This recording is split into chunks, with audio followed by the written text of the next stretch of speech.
Good afternoon, Vice President Inday Sara Duterte. Vice President Inday, the palace has said your time as DepEd Secretary was a complete failure. This stems from your statement that the country remains at a paper and pencil in comparison to other educational system of other countries which are modernized. What is your response to that, ma'am?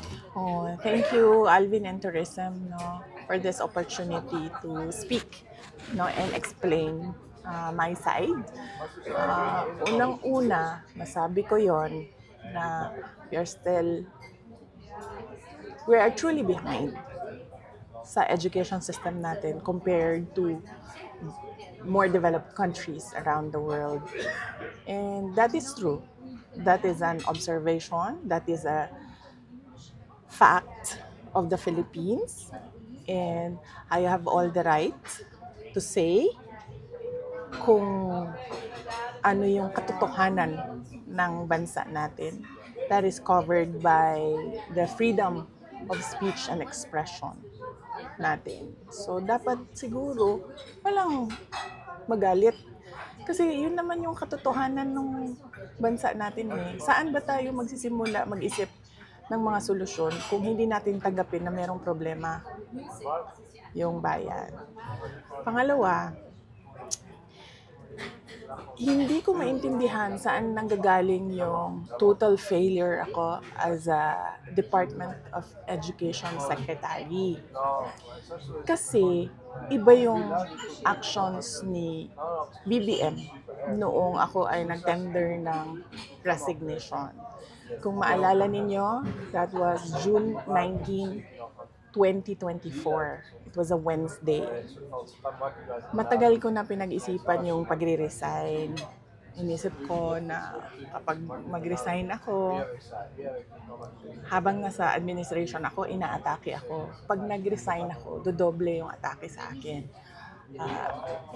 Posibleng mag-file ng impeachment case sa akin dahil September 2023 pa lang pinag-uusapan na yon. So, matagal ko na hawak-hawak yung resignation letter na yun. Matagal akong pabalik-balik sa Malacanang, pero hindi ko talaga pa naibigay. Pero nung June 19, 2024, dun ko na isip na yun ang pinakatamang panahon na ibigay ko na yung irrevocable resignation ko.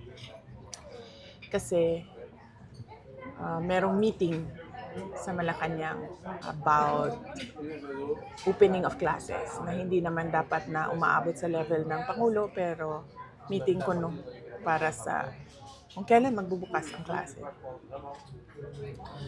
So after nung meeting, mag-request ako kay President Marcos if I can have a few minutes of his time. Meron lang akong ibigay sa kanya na sulat. So, ang ginawa niya, sinabi niya, so ano kasi yon? Meron silang reception area, tapos papasok ka sa isang room. Doon sa room, doon ginagawa yung meetings nila. Merong conference table. Tapos, pinapasok niya ako sa isa pang room doon sa loob. Nagmuka siyang office na may table, may office table, may lounge, merong living room. Doon niya ako dinala. Meron pa isang conference table. So, tinanong pa nga niya ako hindi ka pa nakapasok dito? Sabi ko, hindi. First time ko ito nakapasok dito. Tapos nagkwento pa siya na, nung panahon ng tatay ko, parang kung saan nag-gather ang mga tao. Tapos, gusto niya daw yung view na yon doon, kaya ginawa niyang office. Sabi ko, okay. Gumanon lang ako. And then, sinabi ko na sa kanya, may dala ako na letter, ibibigay ko sa'yo. Tapos, binigay ko sa kanya. And then, nung binasa na niya, ang sabi niya, why? Tanong siya sa akin, bakit? Tapos sinabi ko sa kanya, ayoko na pag-usapan kung bakit ako mag-resign. Para sa akin ba, kailangan pa ba itanong yun? Hindi mo ba nakikita kung ano yung ginagawa ninyo sa akin? O parang hindi naman ako masokista na aatakihin ninyo ako nang aatakihin habang nagtatrabaho ako para sa inyo, and to think na the Department of Education was the department that was delivering results sa administration. So hindi na ako sabi ko ayaw kong pag-usapan. And then sabi niya, he tried to ask me to stay. Tapos sabi ko, ayoko na. And then, ang sunod niyang ginawa, inofera niya ako, may gusto ka ba na posisyon? Sabi ko, wala akong gustong posisyon. Tapos, ang sunod niyang sinabi sa akin, pwede ka bang tumulong sa midterm elections para sa mga senators? Tapos sabi niya, kasi di ba yung hugpong ng pagbabago, kasali naman yun sa unit team noon. Gumanon siya.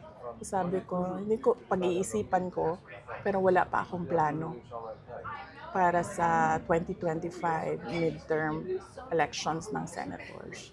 So, clearly, lahat ng attempts niya to make me reconsider my resignation, na sinabi niya, magstay lang ako as Department Secretary o DepEd, na sinabi niya, gusto ko bang lumipat sa ibang posisyon, sabihin ko daw sa kanya, na sinabi niya, pwede ba akong tumulong sa midterm elections ng 2025. So, hindi iyon actions ng taong tumitingin as failure ako. Action yon ng taong tumitingin na kailangan niya yung trabaho ko. So, hindi ko alam saan nanggagaling yung sinasabi nilang failure ako as a Department of Education Secretary. At ang clincher dito, hindi yun eh. Hindi yung gusto niya akong manatili at magtrabaho para sa kanya sa administrasyon. Yun yung pag-alis ko, nagbeso-beso siya sa akin. This was 10:25 or 10:30 in the morning. Baba ako sa oras ko. Hindi lang ako sigurado sa oras. Yes, tama. Kasi ito yung pumasok sa isip ko eh. Tama yung oras ko. 10:25, 10:30 naman. Amoy alak siya. At kung ako ang pahulain, kung ano yung alak na yon, whiskey.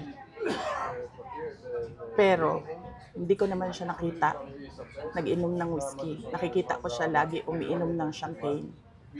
Pero amoy alak siya at 10:30 in the morning.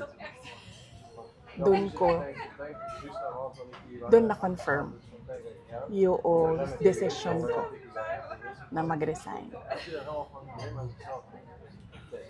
So, hindi ako ang failure. Siguro, ang failure is yung 10:30 pa lang ng umaga, amoy alak ka na.